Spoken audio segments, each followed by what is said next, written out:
Olá, meus queridos alunos da Escola Bíblica Palavra Viva. Estamos iniciando aqui o nosso livro, o nosso curso, A Chave do Livro de Gênesis. Hoje estamos entrando na lição de número 7 do nosso curso e vamos falar sobre Sara e Hagar. Eu quero deixar aqui a indicação dos textos para que você leia depois, certo? Ou então, se você estiver assistindo o vídeo, pare o vídeo agora, leia os textos e depois continue com a aula. Gênesis capítulo 16, versículos de 1 a 6,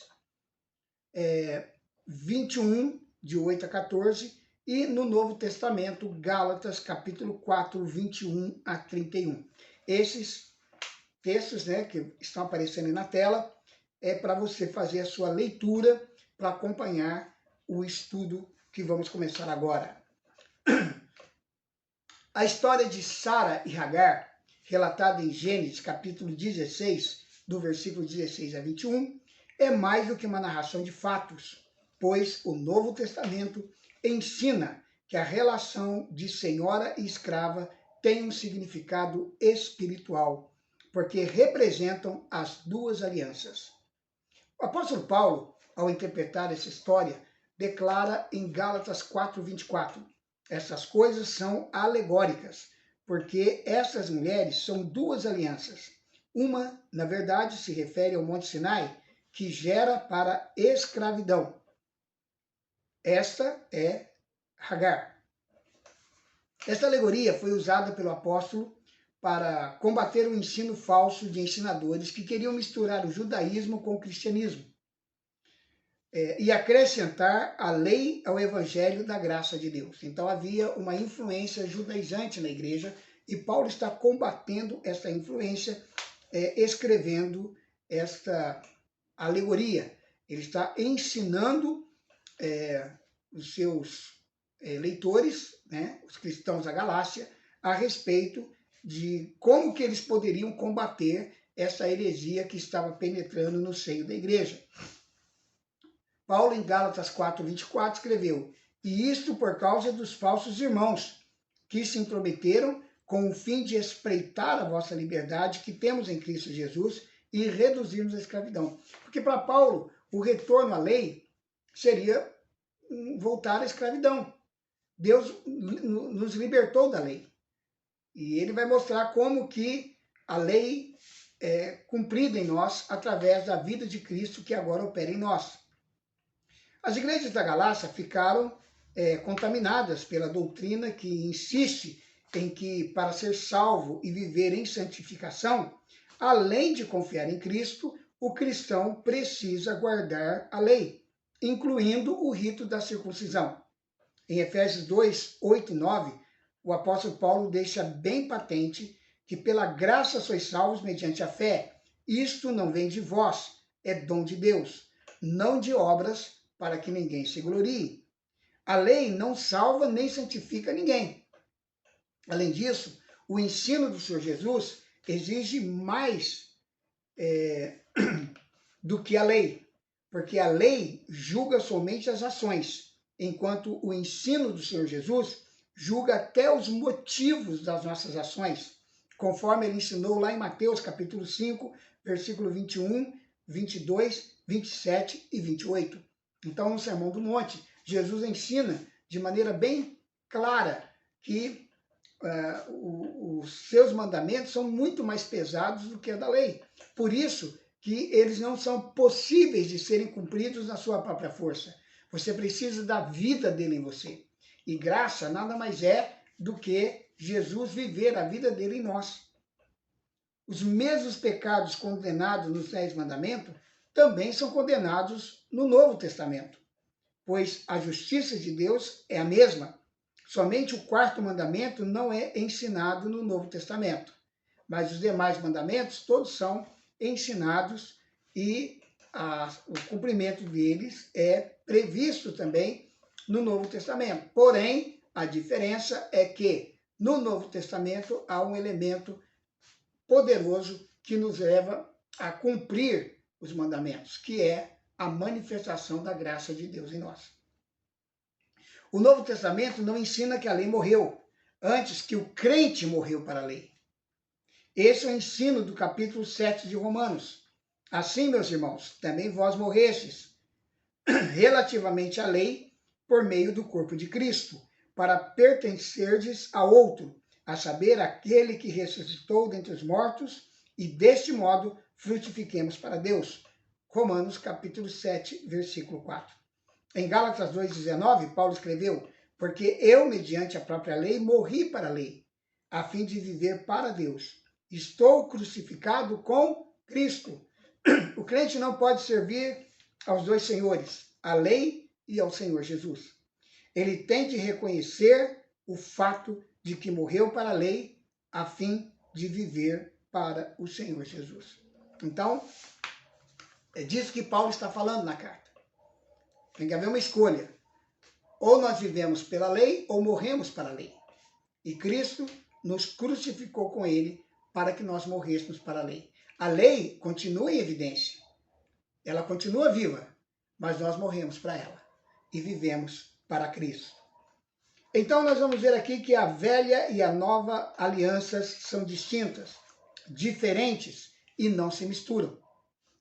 São representadas por Sara e Agar, a senhora e a escrava. E a Epístola aos Gálatas ensina-nos a diferença. O ensino de Marcos 2, 18 a 22 pode nos ajudar a entender este assunto. Alguns judeus estranharam a diferença entre os discípulos de João Batista e os dos fariseus e os discípulos de Jesus Cristo. Então havia três categorias de discípulos ali: os discípulos de João, os discípulos dos fariseus e os discípulos de Jesus. Aí perguntaram para Jesus: por que motivo jejuam os discípulos de João e os dos fariseus, mas os teus discípulos não jejuam? O Senhor Jesus Cristo deu três respostas. Primeiro, com a vinda de Jesus Cristo começou uma nova época.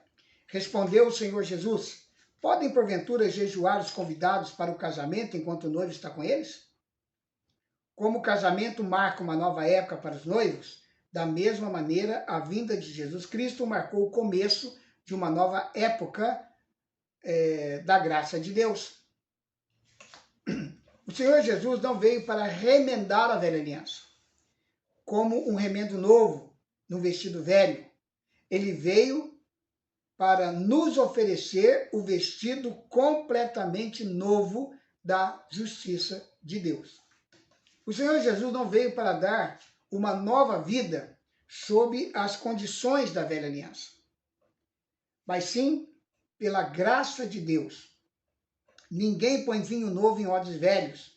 Do contrário, o vinho novo romperá os odres. E quando perde o vinho, como os odres, né? E tanto perde o vinho como os odres. Mas põe-se vinho novo em odres novos. Marcos 2, 22. Então, qual é a principal diferença entre a velha e a nova aliança? Elas diferem em muitos pontos. O contraste entre ambas é frisado pela alegoria das duas mulheres, Sara e Agar. Sara é livre, é figura da nova aliança, enquanto Agar, a escrava, representa a velha aliança e a lei. Ora, Agar é o Monte Sinai na Arábia e corresponde a Jerusalém atual, que está em escravidão com seus filhos, Gálatas 4, 25. As três figuras da velha aliança são Agar, o Monte Sinai e Jerusalém. Essa não é figura da nova aliança, porque quando Paulo escreveu aos Gálatas, Jerusalém estava sob o domínio dos romanos e os judeus não eram um povo livre.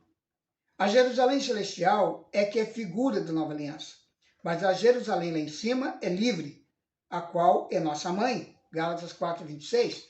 Então, Paulo não está falando aqui da Jerusalém física, geográfica. Ele está falando da Jerusalém celestial, aquela que vai descer em glória também na segunda vinda de Cristo. A diferença principal é que a velha aliança depende da obediência do homem à nova aliança. Depende de Jesus Cristo, porque a lei foi dada por intermédio de Moisés, a graça e a verdade vieram por meio de Jesus Cristo. João 1,17. A lei podia ser dada por outro homem, mas a graça e a verdade podia vir somente por Jesus Cristo. Quando os israelitas ouviram a proposta de Deus por intermédio de Moisés, o povo respondeu a uma: tudo que o Senhor falou, faremos, lá em Êxodo 19, 18. Porém, antes de Moisés descer do Monte Sinai com os mandamentos, o povo já tinha quebrado a lei e se entregado à idolatria. O homem é incapaz de cumprir a lei de Deus, irmãos. O homem pode prometer, pode fazer promessas e promessas, mas ele não vai conseguir cumprir a lei. A velha aliança foi dada sob condição de obediência à lei.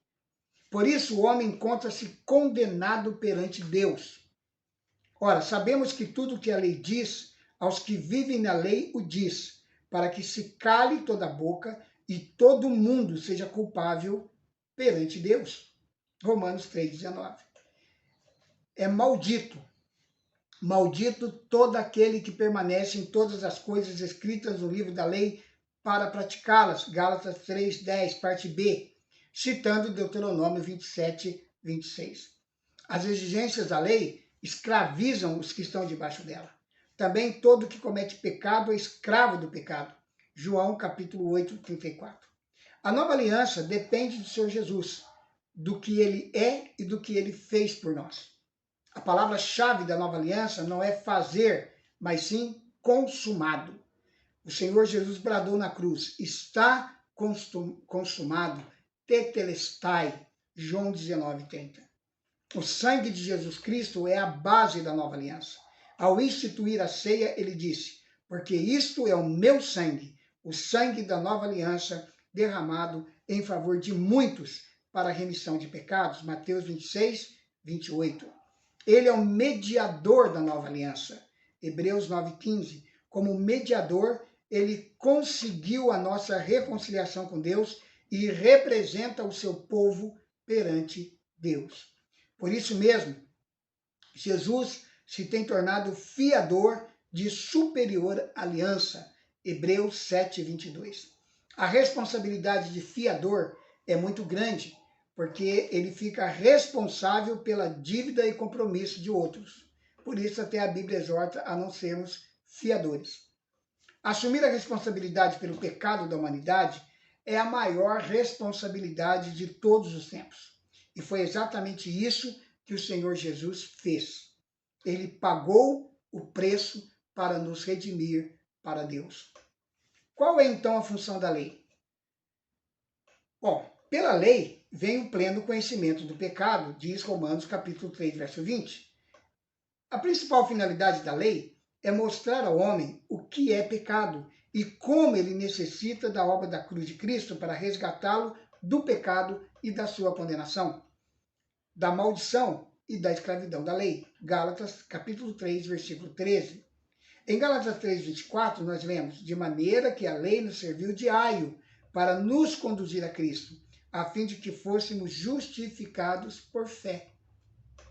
Em tempos passados, em alguns países, era costume de certos pais ajustar alguém para servir de aio, ou seja, um educador, um mestre, para tomar conta de seus filhos durante a infância e ensinar-lhes as coisas elementares. Então, o aio era um professor que educava a criança a pedido dos pais. Era tipo um professor particular. Quando uma criança chegava à idade de responsabilidade, não precisava mais do aio. A lei é como um aio, que fazia o serviço de preparação para a vinda de Cristo.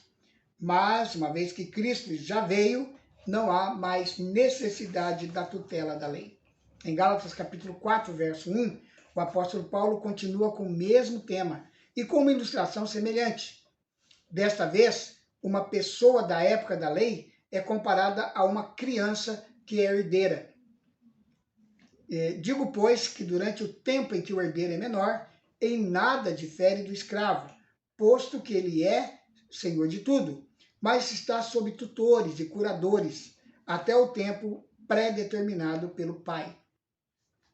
A vinda de Cristo é o tempo pré-determinado pelo Pai, quando a criança tem liberdade e responsabilidade com todos os direitos de herdeiro. A maior parte do ensino da alegoria de Sara e Agar ocupa-se com os seus filhos, Isaque e Ismael. Este, na Epístola aos Gálatas, é chamado não pelo seu nome, mas sim como filho da escrava. Ele representa os que estão debaixo da lei, pois nasceu da escrava. O apóstolo Paulo, ao escrever aos crentes das igrejas da Galácia, disse: e assim, irmãos, somos filhos não da escrava, e sim da livre. Gálatas 4:31. Ao contrário do filho da escrava, Isaque nasceu da livre e nasceu segundo a promessa. E assim representa os que são filhos de Deus por Cristo, pela graça de Deus e sem as obras da lei. Em Gênesis, capítulo 21, encontramos a história da festa do desmamamento de Isaque. Ismael caçoava ou zombava de Isaque. O apóstolo Paulo, assim, interpreta este acontecimento em Gálatas 4:29. Como, porém, outrora, o que nasceu segundo a carne perseguia o que nasceu segundo o Espírito, assim também agora. Essa perseguição ainda existe. Até hoje, os seguidores da lei perseguem os que são salvos somente pela graça de Deus e são seguidores de Jesus Cristo. Quando Sara viu o filho da escrava caçoar de Isaque, ela proferiu as palavras citadas por Paulo em Gálatas 4:30. Contudo, que diz a Escritura, lança fora a escrava e seu filho, porque de modo algum o filho da escrava será herdeiro com o filho da livre. Dessa maneira, é estabelecida que a lei não tem lugar no evangelho da graça. O homem é salvo pela obra de Jesus Cristo na cruz, sem as obras da lei. Então, este é o grande ensinamento que nós podemos extrair da história de Sara e Agar, conforme interpretada pelo Novo Testamento. Então, nós somos filhos da livre. Somos filhos de Deus através de Jesus Cristo. Não estamos mais debaixo do jugo da lei, mas vivemos debaixo da graça. Amém? Que Deus abençoe você, meu querido aluno. No próximo vídeo, você não pode perder a próxima aula, que é a nossa lição número 8. Vamos falar de Abraão e Isaque sobre o Monte Moriá. Vamos ver o sacrifício de Isaque, uma nova lição importantíssima, e vamos ver como que esse fato tão importante do Antigo Testamento é interpretado pelo Novo Testamento. Amém? Que Deus abençoe. Não se esqueça de curtir o nosso vídeo, de compartilhar nas redes sociais com seus amigos, inscrever-se no canal e, se quiser, fazer o seu comentário aí, que nós vamos ler e, se for o caso, até responder para você, ok? Deus abençoe a todos os irmãos, alunos da Escola Bíblica Palavra Viva, e que a graça abundante do Senhor esteja sobre você. Pai, em nome de Jesus, quero abençoar todos os nossos alunos e pedir que o Senhor esteja visitando cada um com a tua graça, com o teu poder, dando a eles, ó Pai, a tua provisão. Que nós aprendemos, através da tua palavra, na instrução do Espírito Santo, a viver essa vida maravilhosa que o Senhor nos concedeu através da manifestação da graça do Senhor Jesus. Assim eu oro, no nome dele, para a honra e glória do Senhor. Em nome de Jesus. Amém. Amém. Um grande abraço. Até a nossa próxima aula do curso A Chave do Livro de Gênesis, aqui na Escola Bíblica Palavra Viva.